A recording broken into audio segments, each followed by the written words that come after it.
Hello class.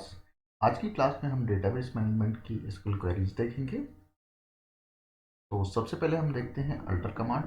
Alter command के through हम table का स्ट्रक्चर चेंज कर सकते हैं। ये एक डीडीएल कमांड है और इसके थ्रू हम क्या कर सकते हैं, कोई नया कॉलम ऐड कर सकते हैं, उसे डिलीट कर सकते हैं, कोई नया कंस्ट्रेंट ऐड कर सकते हैं, उसे डिलीट कर सकते हैं, किसी कॉलम को मॉडिफाई कर सकते हैं। इसका अगर हम सिंटेक्स देखें तो अल्टर टेबल, फिर हम यहाँ पे ऐड, मॉडिफाई या ड्रॉप और फिर कॉलम नेम यहाँ पे स्पेसिफाई करते हैं। तो सबसे पहले मान लीजिए हमें एक नया कॉलम ऐड करना है, तो हम उसे कैसे कर सकते हैं। सबसे पहले जो हमारी टेबल है ऑलरेडी, उसे हम देख लेते हैं कि उसमें डेटा क्या है। मान लीजिए हम लिखते हैं सेलेक्ट स्टार फ्रॉम स्टूडेंट। तो इस क्वेरी से हम टेबल का सारा डेटा देखते हैं। तो अभी हमारी जो टेबल में डेटा है वो ये डेटा है, 7 रो है। और मान लीजिए हमें इसमें एक नया कॉलम ऐड करना है। वो हम कैसे करेंगे, वो हम अल्टर टेबल की हेल्प से करेंगे। और अल्टर टेबल में भी हमने देखा कैसे, अल्टर टेबल फिर टेबल नेम फिर ऐड कॉलम नेम, फिर उसके बाद हमें उसका डेटा टाइप क्या है वो स्पेसिफाई करना होगा।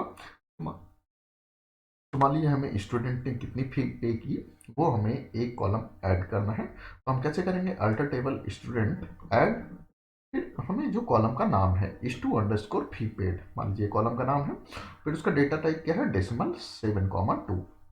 .7,2 का मतलब क्या हुआ, जो यहाँ पे वैल्यू आएगी वो कैसी होगी, वो टोटल उसमें 7 डिजिट्स हो सकते हैं और उसमें 2 डिजिट क्या होंगे, वो डेसिमल के बाद होंगे। तो हमें ये नया कॉलम ऐड करना है, हम इसे करके अभी क्वेरी के थ्रू देखते हैं। तो यहाँ पे हम alter table student add, column का नाम और फिर उसका डेटा टाइप, यहाँ पे हमने क्वेरी क्यूट कर दी, क्वेरी ओके। और अब हम देखते हैं जो हम अभी हमारी टेबल है वो कैसी है। तो सेलेक्ट स्टार फ्रॉम स्टूडेंट, एक नया कॉलम ऐड हो गया है जिसमें सारी वैल्यू क्या है, नल है। तो एक नया कॉलम ऐड हो चुका है।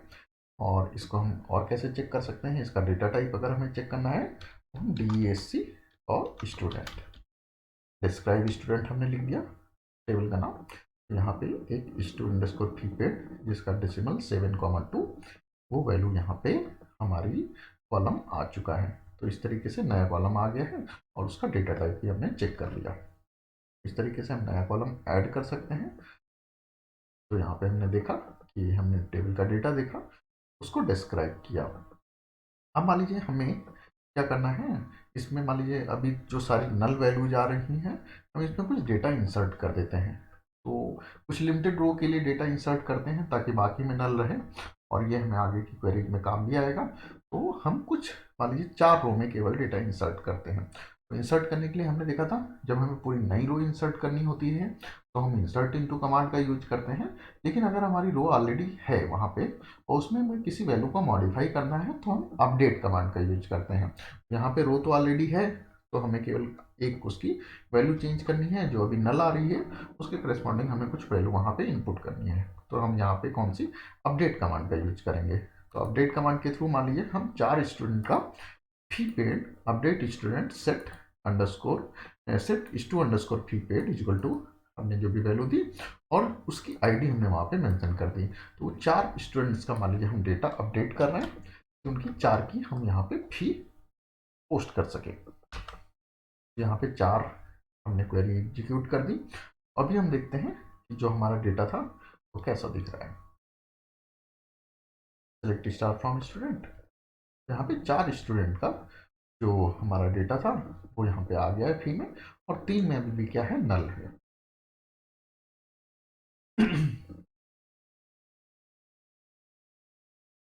अब हम देखते हैं कि मान लीजिए हमें इसका जो डेटा टाइप था वो हम चेंज करना है।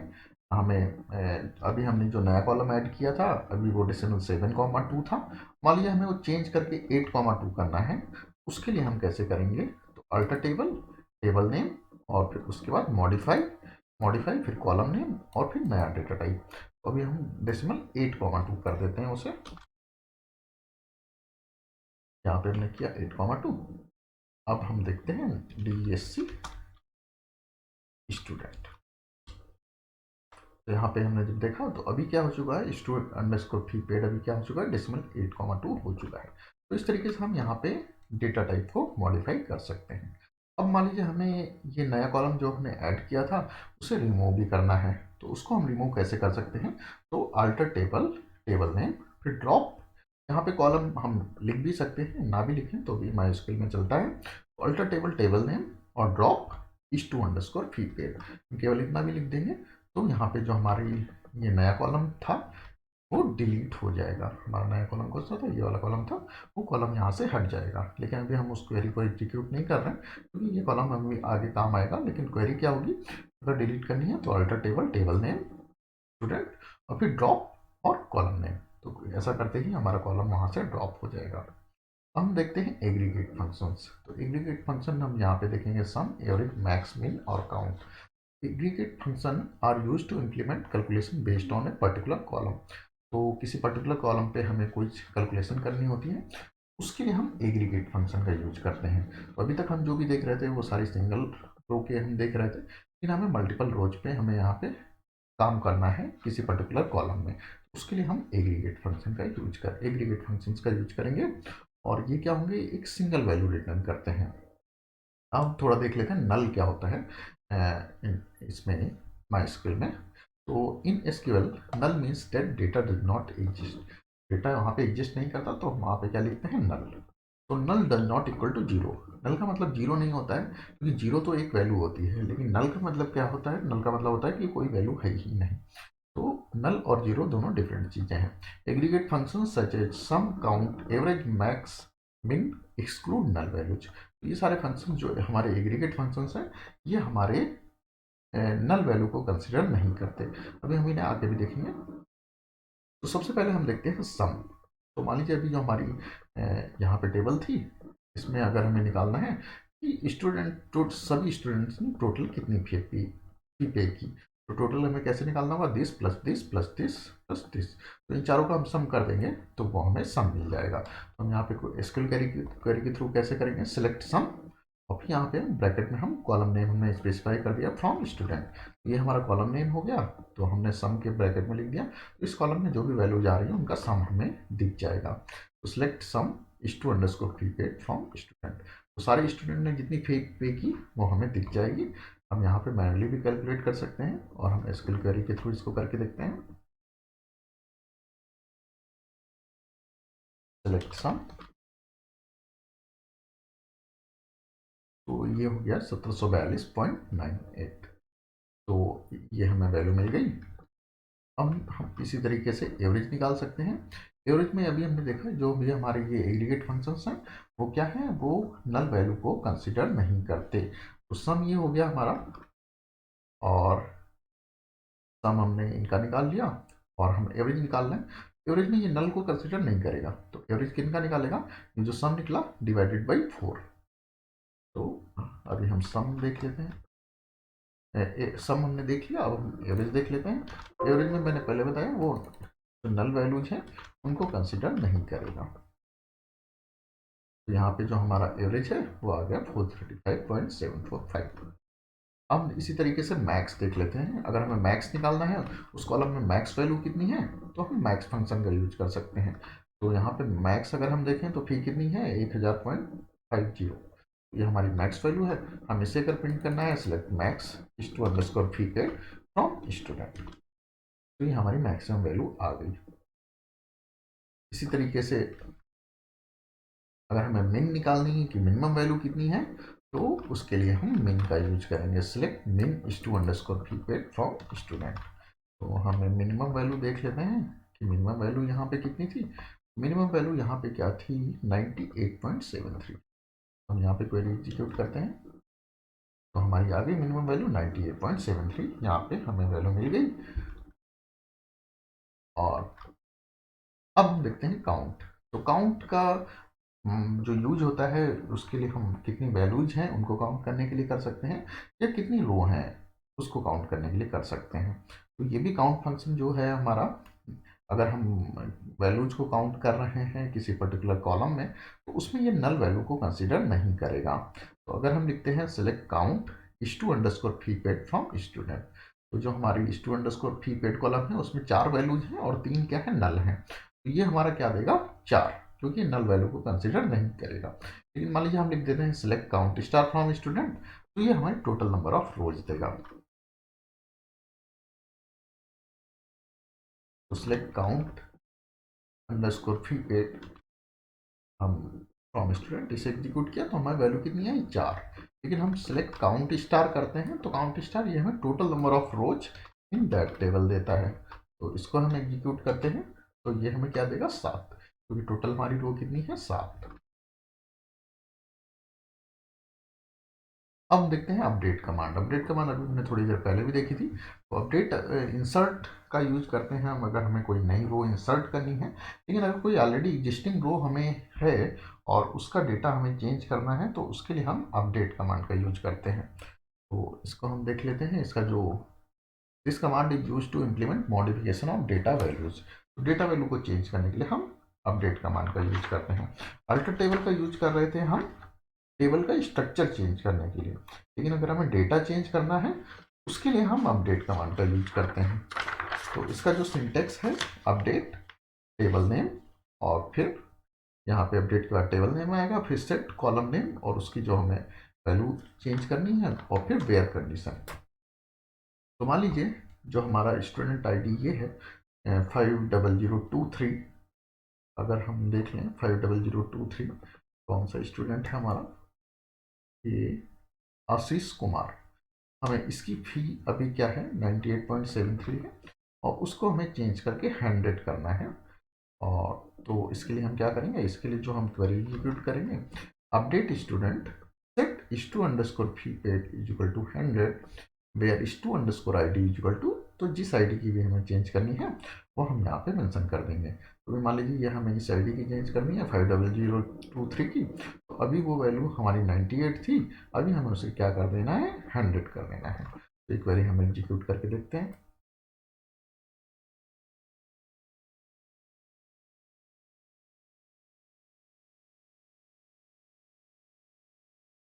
यहाँ पे ये अपडेट हो गई है।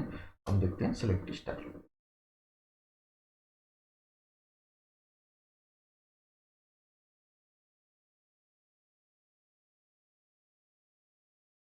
यहाँ पे जो आशीष कुमार था उनकी जो फी थी वो अभी 100 हो चुकी है।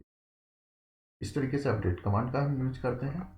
और मान लीजिए हमें किसी का फर्स्ट नेम चेंज करना है तो हम कैसे करेंगे, तो जो हमें स्टूडेंट आईडी दी है 9735, उसका नाम हमें गौरव करना है। तो 9735 हम देख लेते हैं अभी क्या है, 9735 का अभी भी नाम है गौरव ही है। तो मान लीजिए हम उसे चेंज कर देते हैं। मान लीजिए अभी मैं क्वेरी जब एग्जीक्यूट करूँगा तो उसे मैं गौरव 1 कर देता हूँ।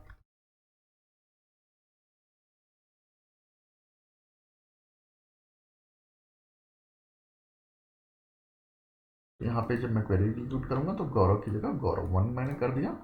और इस क्वेरी को हम एग्जीक्यूट करके देखते हैं।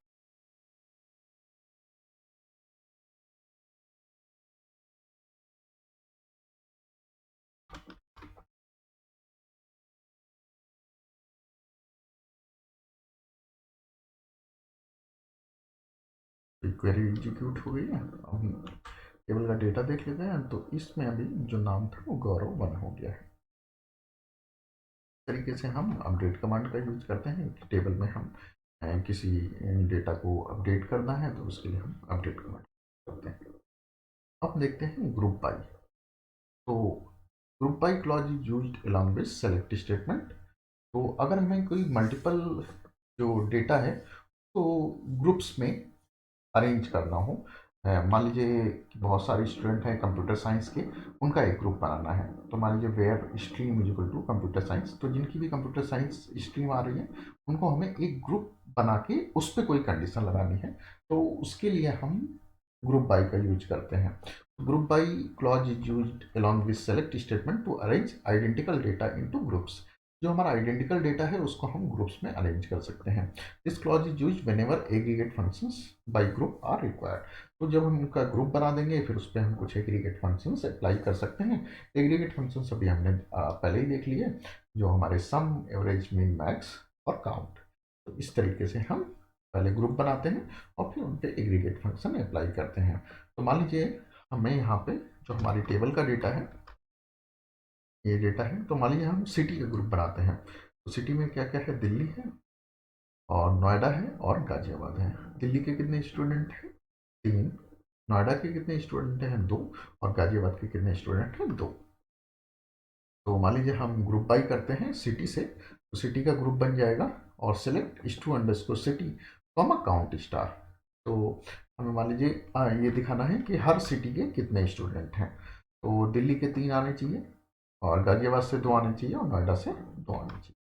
तो पहले तो हम सिटी का ग्रुप बनाएंगे, तो सिलेक्ट और हमें उसमें सिलेक्ट शो क्या क्या करना है, स्टू अंडरस्कोर सिटी और count star. Count star means हमें उसमें उस ग्रुप में टोटल कितनी वैल्यूज हैं। तो select stu underscore city comma count star from student group by stu underscore city. तो हमने स्टू अंडरस्कोर सिटी से ग्रुप बना दिया और फिर हम उसमें स्टूडेंट सिटी को डिस्प्ले करा रहे हैं और काउंट स्टार को डिस्प्ले करा रहे हैं।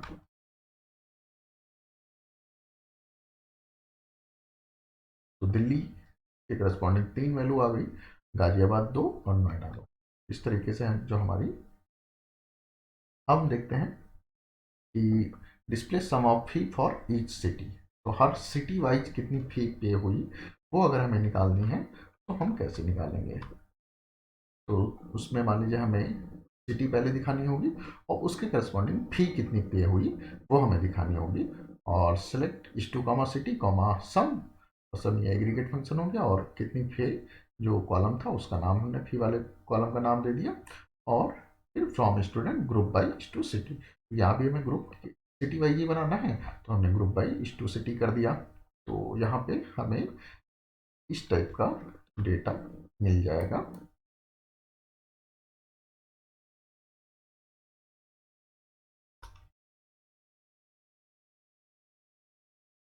तो सिलेक्ट टू अंडरस्कोर सिटी और सम, जो कॉलम नेम था from student group by two underscore city. Delhi से टोटल फीस पे हुई 1100, गाजियाबाद से 643 और नोएडा से 9। अब देखते हैं हैविंग। तो ग्रुप जो बाई जो के साथ हम हैविंग का यूज करते हैं। तो where clause is use only to place condition on selected columns. तो जो सिलेक्टेड कॉलम्स थे उन पे जब हमें कंडीशन अप्लाई करनी होती है तो वेयर का हम यूज करते हैं। लेकिन अगर हमें किसी ग्रुप पे कोई कंडीशन अप्लाई करनी है तो उसके लिए हम हैविंग का यूज करते हैं। तो मान लीजिए हमने यहाँ पे दिल्ली का ग्रुप बनाया था, तो दिल्ली में 3 स्टूडेंट रह रहे थे। तो मान लीजिए हमें कोई क्वेरी लगानी है कि ऐसा ऐसी सिटी का नाम जिसमें मोर देन 3 स्टूडेंट ये रह रहे हैं, तो उस केस में हम हैविंग का यूज करेंगे। मतलब अगर हमें किसी ग्रुप पे कंडीशन अप्लाई करनी है तो हम हैविंग का यूज करेंगे। और अगर कॉलम्स जो हमें सिलेक्टेड कॉलम्स हैं उन पे कुछ लगाना है तो हम वेयर का यूज करेंगे। तो where clause is use only to place condition on selected columns, where is the having clause use to place condition on group created by group by clause. तो जो भी ग्रुप बाई ने बनाया उस पर हमें कोई कंडीशन लगानी है तो उसके लिए हम हैविंग का यूज करेंगे। तो एग्जाम्पल हम देखते हैं। तो display city wise sum of fee for cities with fee less than 700। तो हमें सिटी वाइज फी दिखानी है और सिटी वाइज फी अभी हमने पहले भी देख ली कि ये सिटी वाइज फी थी। तो हमें ऐसे सिटी जिनकी फी 700 से लेस है, तो मीन्स हम ग्रुप पे कंडीशन लगा रहे हैं तो 700 से कम है तो उनकी हमें डिटेल डिस्प्ले होनी है। ये तो 700 से ज़्यादा है और ये नल है, तो टोटल हमें क्या डिस्प्ले होगा, गाजियाबाद। यहाँ पे हम क्वेरी क्या लिखेंगे, select stu underscore city sum stu fee paid from student group by stu city, last में having sum stu underscore fee paid is less than 700। तो क्वेरी हम एग्जीक्यूट करते हैं तो यहाँ पे हमें क्या, गाजियाबाद डिस्प्ले हो गया। तो हैविंग हम किस लिए कंडीशन अप्लाई कर रहे हैं, लेकिन किस पे, ग्रुप पे। और वो ग्रुप किसके द्वारा हमने क्रिएट किया, ग्रुप बाई के थ्रू क्रिएट किया। अब हम देखते हैं डिस्टिंक्ट कीवर्ड का यूज। डिस्टिंक्ट, अगर हमें किसी कॉलम में मल्टीपल वैल्यूज हैं और वो उसमें कई सारी वैल्यूज रिपीट हो रही हैं, तो हमें अगर उसमें कुछ यूनिक वैल्यू ही देखनी है कि टोटल कितनी यूनिक वैल्यू हैं, उनकी यूनिक वैल्यू ही देखनी है, तो उसके लिए हम डिस्टिंक्ट क्लॉज का यूज कर सकते हैं। तो distinct keyword is use to remove distinct duplicate values in a particular column. तो मान लीजिए हमें जो हमारी टेबल है उसमें मान लीजिए हमें ये 7 रो हैं, हमें इसमें देखना है कि टोटल कितनी डिस्टिंक्ट सिटी हैं। वैसे हम यहाँ पे देख सकते हैं क्योंकि केवल 7 रो हैं, दिल्ली है, गाजियाबाद है और नोएडा है। तो कितनी 3 डिस्टिंक्ट हमारी सिटी हुई। तो मान लीजिए हमें क्वेरी के थ्रू निकालना है, तो हम कैसे करेंगे? हम डिस्टिंक्ट क्लॉज का यूज करेंगे। तो सेलेक्ट डिस्टिंक्ट,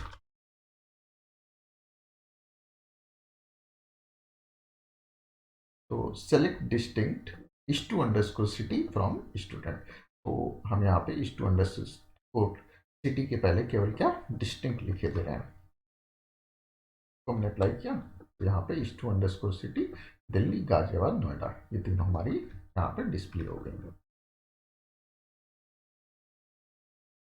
हम देखते हैं डिलीट कमांड का यूज। तो delete command is use to remove information from a particular row और रोज। तो बहुत सारी रो या एक पर्टिकुलर रो से हमें कुछ डेटा उसको रिमूव करनी है, उस रो को, उसके लिए हम डिलीट कमांड का यूज करेंगे। तो this command is use to remove information from a particular row और रोज। तो ये row it removes all records और record based on certain condition. तो हम कोई कंडीशन भी अप्लाई कर सकते हैं। अगर हमने वेयर में कोई कंडीशन अप्लाई कर दी, तो जो भी रो उस कंडीशन को सेटिस्फाई कर रही हैं केवल वो डिलीट होंगी। और अगर कोई वेयर कंडीशन हम स्पेसिफाई नहीं कर रहे हैं, तो सारी रो वहाँ पे डिलीट हो जाएंगी। तो मान लीजिए हम पहले एक नई रो इंसर्ट कर देते हैं हमारी टेबल में और उसे ही हम डिलीट करते हैं। मान लीजिए हम एक नई रो इंसर्ट कर रहे हैं, इंसर्ट इनटू, और फिर वैल्यूज, मान लीजिए स्टूडेंट जयदीप है, उसकी हम डिटेल यहाँ पे इंसर्ट कर रहे हैं और हमने क्वेरी एग्जीक्यूट कर दी। अभी हम यहाँ पे सेलेक्ट फ्रॉम स्टूडेंट करते हैं। तो यहाँ पे दूसरे नंबर पे देख रहे हैं जयदीप नाम से डिटेल इनपुट हो गई है। और मान लीजिए अब हमें इसे डिलीट करना है इस रो को। तो कैसे हम करेंगे? तो डिलीट फ्रॉम, जो इसका सिंटेक्स होता है, delete from student where is two I D equal to, जो आई डी अभी हमने ऐड की वही हमने आई डी यहाँ पे मेंशन कर दिया, तो उसकी डिटेल यहाँ से डिलीट हो जाएगी। तो delete from student where is two I D equal to I D वाली हमने यहाँ पे मेंशन कर दी। अब हम इसे डिलीट करते हैं। तो क्वेरी ओके, 1 रो इफेक्टेड, इसको यहाँ पे डिलीट हो गई है। अब यहाँ पे 8 रो आ गई थी। अभी हम फिर से टेबल का डेटा देखते हैं। तो यहाँ पे 7 रो हैं। तो इस तरीके से वो रो हमने डिलीट कर दी। तो डिलीट के थ्रू हम मल्टीपल रोज भी डिलीट कर सकते हैं या कुछ पर्टिकुलर रोज भी डिलीट कर सकते हैं कंडीशन के बेसिस पे। जैसे हमने यहाँ पे कंडीशन लगा दी और मान लीजिए हम यहाँ कर देते where is two underscore city is equal to Ghaziabad, तो जो गाजियाबाद वाली रो थी वो हमारी डिलीट हो जाती हैं। तो इस तरीके से हम मल्टीपल रोज भी डिलीट कर सकते हैं, सिंगल रो भी डिलीट कर सकते हैं और सारी रो भी डिलीट कर सकते हैं। तो सारी रो डिलीट करने के लिए हमें क्या करना होगा? Delete from student. अगर हम आगे कुछ भी नहीं लिखते हैं तो जो भी टेबल की सारी रो हैं वो डिलीट हो जाएंगी। तो डिलीट फ्रॉम स्टूडेंट अगर हम केवल इतना लिख देते हैं तो टेबल की सारी रो डिलीट हो जाएंगी। और इसको करने का एक दूसरा तरीका भी है, ट्रंकेट टेबल स्टूडेंट। या तो हम ये लिख दें या डिलीट फ्रॉम स्टूडेंट लिख दें। दोनों तरीकों से टेबल की सारी रो डिलीट हो जाएंगी। टेबल रहेगी, टेबल में डेटा नहीं रहेगा। तो टेबल का स्ट्रक्चर तो रहेगा, लेकिन इन दोनों से क्या होगा? टेबल का डेटा डिलीट हो जाएगा। तो हम डेटा डिलीट नहीं कर रहे, लेकिन इन दो से सारा डेटा जो है वो डिलीट हो जाएगा। हमने केवल क्या यहाँ पे एक रो का डेटा डिलीट करके देखा, लेकिन इस तरीके से हम सारा डेटा भी डिलीट कर सकते हैं। अगर हमें पूरी टेबल डिलीट करनी है, उसके लिए हमें क्या करना होगा? मीन्स डेटा तो हमने डिलीट के थ्रू डिलीट कर दिया, लेकिन अगर हमें टेबल का स्ट्रक्चर भी डिलीट करना है, उसके लिए हम ड्रॉप टेबल फिर टेबल नेम का यूज करते हैं। तो ड्रॉप टेबल कमांड हो गई हमारी, और फिर टेबल नेम स्टूडेंट। अगर हम ड्रॉप टेबल स्टूडेंट लिख दें तो पूरी हमारी टेबल डिलीट हो जाएगी। मीन्स उसका स्ट्रक्चर भी डिलीट हो जाएगा और डेटा भी डिलीट हो जाएगा। तो it deletes all rows plus schema. Table का डेटा तो डिलीट होगा ही होगा और उसका स्ट्रक्चर भी इससे डिलीट होगा। अब देखते हैं एसक्यूएल में नल का मतलब क्या होता है। तो नल, जब भी कोई वैल्यू मिसिंग होती है उसको रिप्रेजेंट करने के लिए हम नल का यूज करते हैं। तो नल का मतलब दो चीज़ें हो सकती हैं, या तो वैल्यू है और हमें वो उसके बारे में पता नहीं है, और दूसरी चीज़ कि वो एट्रीब्यूट उस पर अप्लाई ही नहीं हो रहा। तो नल जो होता है वो जीरो की तरह नहीं होता है, जीरो और नल दोनों अलग अलग चीज़ें हैं। Null means no entry has been made for the column, तो अगर वहाँ पे कोई एंट्री नहीं है तो नल का यूज करेंगे। तो मान लीजिए अगर हमारी जो स्टूडेंट टेबल है उसमें मोबाइल नंबर करके एक कॉलम होता, मान लीजिए मोबाइल नंबर में किसी स्टूडेंट ने नल लिखा हुआ है, तो उसका दो मतलब हो सकते हैं। पहली चीज़, या तो स्टूडेंट के पास मोबाइल है ही नहीं, उसके पास कोई मोबाइल नहीं है तो मोबाइल नंबर वहाँ पे नहीं दिया इसलिए हमने, मीन्स वो एट्रीब्यूट उस पर अप्लाई नहीं हो रहा, मोबाइल नंबर एट्रीब्यूट उस पर अप्लाई नहीं हो रहा। लेकिन मान लीजिए किसी स्टूडेंट के पास मोबाइल है लेकिन जो डेटाबेस डिजाइनर है उसे पता नहीं है कि उसका मोबाइल नंबर क्या है, तो उस केस में भी वो वहाँ पे नल इनपुट करेगा। तो इसका मतलब क्या हुआ, वैल्यू इज नॉट नोन। तो नल हम दोनों केसेस के लिए यूज कर सकते हैं कि वैल्यू हमें पता नहीं है या एट्रीब्यूट नॉट एप्लीकेबल। दोनों केस के लिए हम क्या वहाँ पे यूज करते हैं, नल। और किसी भी मतलब मिसिंग एंट्री डेटाबेस में है तो उसको हम रिप्रेजेंट करने के लिए नल का यूज करते हैं। नल वैल्यूज को हमें चेक करने के लिए हम नल या इज नॉट नल ऑपरेटर का यूज करते हैं।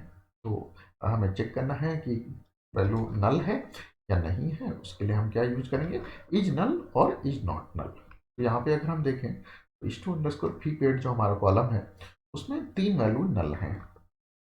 तो इनके लिए हम क्या यूज करेंगे, अगर हमें चेक करना है तो इज नल और इज नॉट नल। तो मान लीजिए हमें चेक करना है ऐसे स्टूडेंट जिनकी फी जिन्होंने नल है, तो उनका अगर हमें डिटेल चेक करनी है तो select star from student where stu underscore fee paid is null. तो कितनों की नल है, तीन। इनकी हमें अगर डिटेल निकालनी है तो यहाँ पे हमारी इनकी तीन की डिटेल आ गई, आशीष, अजय और गौरवान, इन तीन की डिटेल यहाँ पे आ गई। इसी तरीके से अगर हमें देखना है कि किन की डिटेल नल नहीं है तो select star from student where student underscore fee paid is not null. इसको हम करेंगे तो चार ऐसी रो जिनका वैल्यू जो नॉट नल थी वो हमें यहाँ पे डिस्प्ले हो गई। तो इस तरीके से नल वैल्यू पे काम करने के लिए हम इज नल और इज नॉट नल का यूज करते हैं। इसी के साथ आज की क्लास को हम यहीं पे फिनिश करते हैं। Thank you.